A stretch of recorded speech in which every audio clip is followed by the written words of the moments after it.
Konark Sun Temple, a UNESCO World Heritage Site and has a cultural history of more than 700 years. Hello everyone, I am Rahul और आज हम बात करेंगे Konark sun temple और उसकी fascinating history के बारे में। ओडिशा के पूरी डिस्ट्रिक्ट में सिचुएटेड कोणार्क मंदिर को 13th सेंचुरी के अराउंड बनाया गया था। कोणार्क मंदिर को अपना नाम दो संस्कृत वर्ड से मिलता है, कोणा एंड आर्क।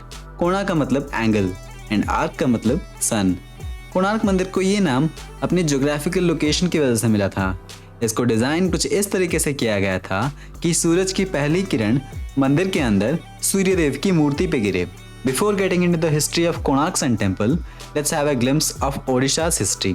आज के दिन हम जिस स्टेट को ओडिशा के नाम से जानते हैं, हिस्टोरिकली उस स्टेट को कलिंग बुलाया जाता था। ये Kalinga state major parts of modern day Odisha, some parts of Chhattisgarh, Andhra Pradesh and west Bengal को मिला के बना था। This was ruled by eastern Ganga dynasty from 5th century AD to 15th century AD। ये साम्राज्य इंडिया के मोस्ट पावरफुल डायनेस्टीज में से एक था, which gave existence to majestic temples like Konark and Puri Jagannath temple. Konark sun temple को राजा नरसिंह देव के द्वारा 1244 AD में बनाया गया था। कोणार्क को बनाने के लिए राजा नरसिंह देव ने पूरे भारत में से सबसे स्किल्ड आर्किटेक्ट्स एंड आर्टिजन्स को बुलाया था।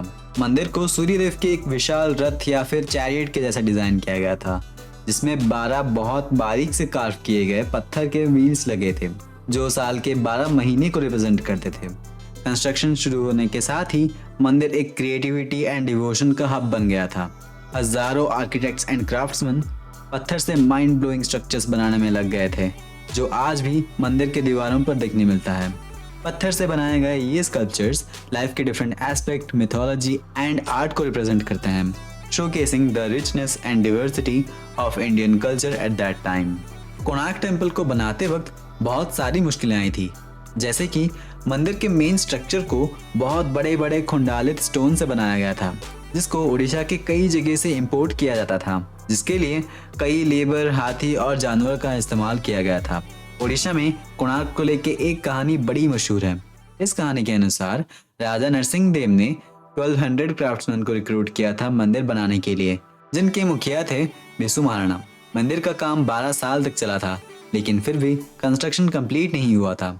Bisu Maharana and their craftsmen were facing difficulty fixing up the kalash और the crown stone of the temple to its proper position. कलश मतलब मंदिर का टॉप हिस्सा is the kalash of Konark temple. राजा ने इतने लंबे टाइम तक वेट करने के बाद अपना पेशेंस खो दिया था। उन्होंने बिसु महाराणा और उनके बाकी वर्कर्स को ये आदेश दिया था कि मंदिर का काम अगर जल्द खत्म नहीं हुआ तो सबके सर काट दिए जाएंगे।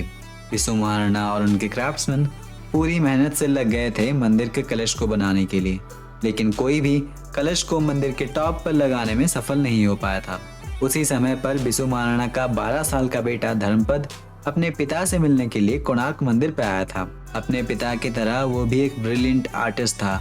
जब उसको पता चला कि उसके पिता और 1200 क्राफ्ट्समैन एक बहुत बड़ी मुश्किल में हैं, तो धर्मपद ने ठान लिया था कि वो मंदिर के कलश को अपनी जगह पर लगा के रहेगा।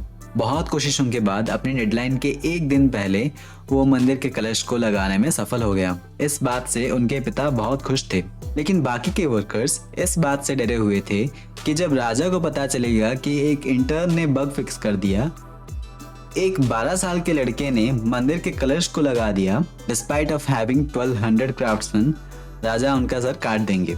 लेकिन धर्मपद ऐसा कहाँ होने देता। 1200 क्राफ्ट्समैन की जान बचाने के लिए चंद्रभागा नदी में कूदकर उसने अपनी जान दे दी।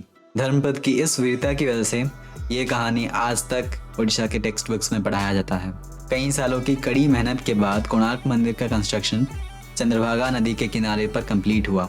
अभी के समय पर चंद्रभागा नदी का 60% पानी सूख चुका है, लेकिन एक टाइम पर ये एक विशाल नदी हुआ करता था। कोणार्क मंदिर का डिजाइन कुछ इस तरह से बनाया गया था कि सूरज की पहली किरण मंदिर में सूर्यदेव की मूर्ति पर पड़े। As centuries passed the temple's glory began to fade. 17th century में जब मुगल एम्परर औरंगजेब ने ओडिशा पर अटैक किया था, Konark temple was destroyed by his army. 19th century के बाद ही था कि ब्रिटिश के द्वारा इस मंदिर के मेंटेनेंस का काम शुरू हुआ था।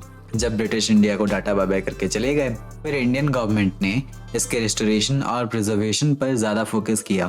Today Konark sun temple stands as a UNESCO world heritage site. UNESCO is a group of people who care about important and valuable places on earth and want to protect it for the future generation. So when you see a place with title UNESCO World Heritage Site, you know it's a really special and important part of our world's history and beauty. Visitors from all around the world come to marvel at Konark's intricate design and its carvings. So अगर आप Odisha visit करने का plan कर रहे हो, then do not forget to include Konark Sun Temple in your visit list. Comment section में ज़रूर बताइएगा कि आपको ये वीडियो कैसा लगा और आप किस टॉपिक पर वीडियो देखना चाहेंगे। मिलते हैं अगले वीडियो के साथ।